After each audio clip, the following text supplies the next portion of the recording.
Hi. Today we begin to prove those spectacular occurrences described in the Bible that we Christians believe by faith without questioning, but that the people out there want proof, facts to believe that this event did actually take place in history. Now, we start our journey with the crossing at the Red Sea. That spectacular event is described in Exodus chapter 13 and 14. How the children of Israel, after being pursued by Pharaoh and his mighty army, how they crossed the Red Sea after the east wind blew the waters apart and they crossed on dry land.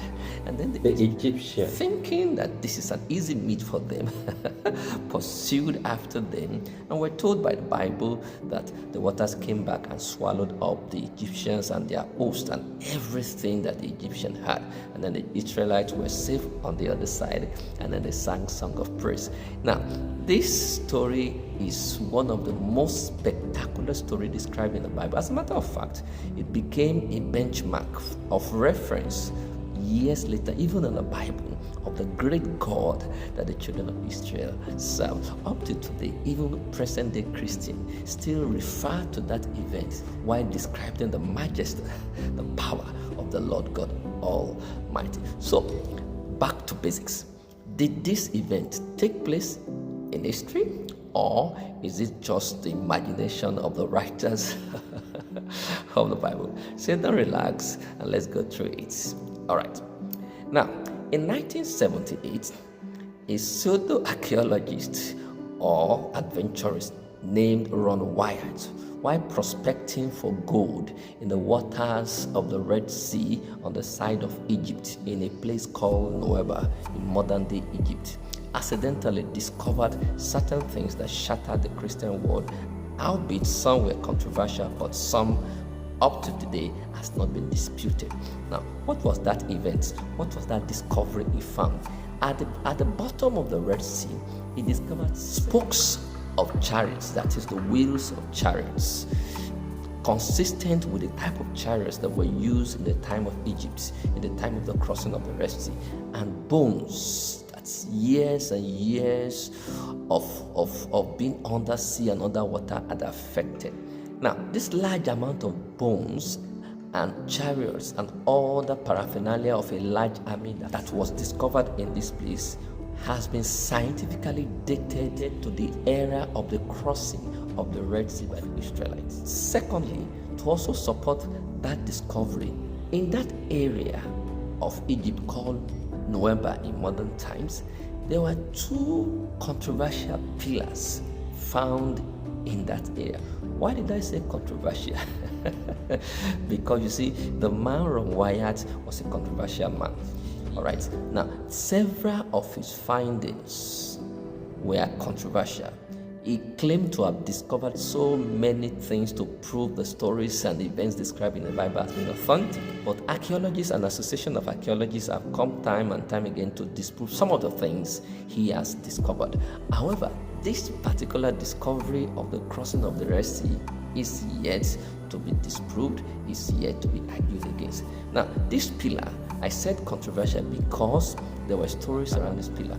Now, the general stories by a lot of Christian archaeologists around this story was that these pillars were erected by King Solomon. Now these pillars in question are two identical pillars. One found on the side of the Red Sea belonging to Egypt, that is Nuweiba, and the other one found on the side of the Arabian desert, that is present-day Saudi Arabia. On these pillars, that is the two pillars, were inscriptions depicting the crossing of the children of Israel across the Red Sea. Now, why again is this pillar controversial?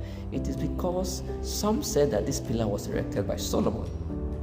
Some said that it was not erected by Solomon. Other writings say that it was a confusion of tradition and a misconception of what the Bible said. Now, if you look at the Bible clearly, there was no record in the Bible at the point of the crossing of the Red Sea where there was an erection or erecting of a pillar to mark the crossing of the Red Sea. From the stories around the Bible, you can't find a pillar like that. You can only find Moses instructing the children of Israel to put 12 stones to mark that. So, however, the point remains, whoever erected that pillar did not erect that pillar in the 19th or 18th century, because the writings on the pillar was not of modern history. So the fact remains that whoever erected that pillar knew or proved or was certain that the children of Israel crossed the Red Sea at that point in time, because the dating of that pillar was not of the modern period. So the point I'm trying to make is that whether the pillar was erected by King Solomon, or the pillar was erected by King David, or the pillar was erected by the apostles is irrelevant here. What is relevant here is that the pillar had inscriptions describing the crossing of the Red Sea at Noeba. Now, thirdly, if you're looking for a place large enough to take in 1 million people, the only place along that location, the side of Egypt, that could take that large amount of people, archaeologists told us, is only that region called Noeba. All right. So whether people believe in the work of Ron Wyatt or not, these three facts shows that something spectacular took place at the side of the Red Sea in Egypt called Noeba many years ago, that involved a large amount of people, and a large amount of people also buried with their chariots inside the Red Sea. So look at it again. In summary, we are saying that to establish and to prove that the children of Israel did cross the Red Sea, number one, a lot of archaeological artifacts, spokes of wheels, chariots, bones of dead people were found at the bottom of the Red Sea on the side of Egypt as described in the Bible. Secondly, an identical pillar describing the crossing of the Red Sea at that same place that was found at that same place, one on the side of Egypt in Noeba, the other on the side of Saudi Arabia, that is the Arabian Desert.